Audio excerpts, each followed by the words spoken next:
பச்சையம்மன் ஜோதிட நண்பர்களுக்கு அனைவருக்கும் வணக்கம்.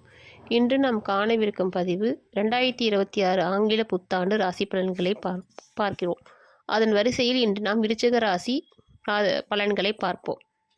இந்த 2026 பார்த்தீங்கன்னா 9ல் குரு, 5ல் சனி, 4ல் ராகு, 10ல் கேது அமைஞ்சிருக்கு. இந்த 2026 விருச்சிக ராசியை பார்த்தீங்கன்னா உச்சகுரு 5ஆம் பார்வையாக பார்ப்பதனால் அமோகமாக இருக்கிறது. கௌரவம், பேரும் புகழும் கிடைக்கும். இந்த கடந்த வருடம் 2025ல் நிறைய கஷ்டங்களும் பிரச்சனைகளும், பணவிரயம், மருத்துவ விரயம், மனப்போராட்டம், கணவன் மனைவியிடையே பிரச்சனை, விவாகரத்து, இந்த மாதிரி பல இன்னல்களை நீங்கள் அடைஞ்சிருப்பீங்க. என்ன சொல்யூஷனே தெரியாமல் பல பிரச்சனைகள் அடைஞ்சிருப்பீங்க. படிக்கிற பசங்களுக்கு கல்வி தடை, கல்வி தாமதம், ரொம்ப பின்தங்கி இருப்பாங்க கல்வியில். இதே மாதிரி பிரச்சனைகளை அடைஞ்சிருப்பீங்க. இப்படி அனைத்து விதத்திலுமே பிரச்சனைகளை மட்டுமே அனுபவித்திருப்பீர்கள் இந்த விருச்சிக ராசிக்காரர்கள். இந்த 2026ல் பார்த்தீங்கன்னா சிறப்பாகவே இருக்கும்.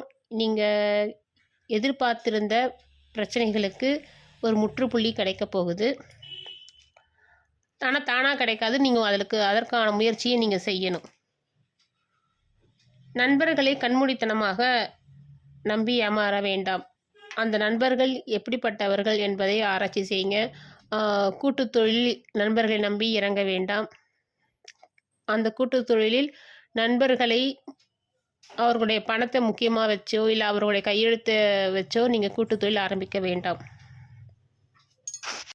உங்கள் பார்ட்னரின், அதாவது நீங்கள் மனைவியாக இருந்தால் கணவன் உடல்நிலையோ, கணவனாக இருந்தால் மனைவின் உடல்நிலையோ அவர்களை கவனித்து கொள்ளுங்கள். சின்ன பிரச்சனையாக இருந்தாலும் ஆரம்பத்திலேயே பாருங்கள்.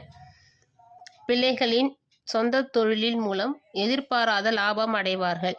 அவர்கள் சொந்த தொழில் செஞ்சிருந்தாங்கன்னா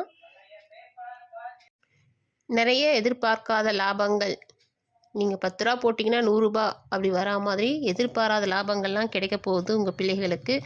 உங்கள் பிள்ளைகள் பார்த்தீங்கன்னா சற்று சோம்பேறித்தனமாக தான் இருப்பார்கள். ஆனால் உச்சகுரு 9ஆம் பார்வையாக பார்க்கிறது. அதனால் விழித்தெழுந்து சமாளிப்பார்கள். என்னதான் சோம்பேறித்தனமாக அப்படியே சோர்ந்து போய் உட்காந்தாலும் கொஞ்சம் விழித்தெழிஞ்சிட்டாங்கன்னா அவங்க நிறைய லாபத்தை அடையலாம். முக்கியமாக நீங்கள் பேசுகிற பேச்சில் கவனம் தேவை. யாரிடம் என்ன பேசுகிறோன்றதைய நீங்கள் யோசித்து பேசுங்க. வாய்க்கு வந்ததை பேசாதீங்க. அப்புறம் பேசிச்சுட்டு அப்புறம் வரக்கூடிய பிரச்சனைகளை நீங்கள் தான் அனுபவிக்கணும்.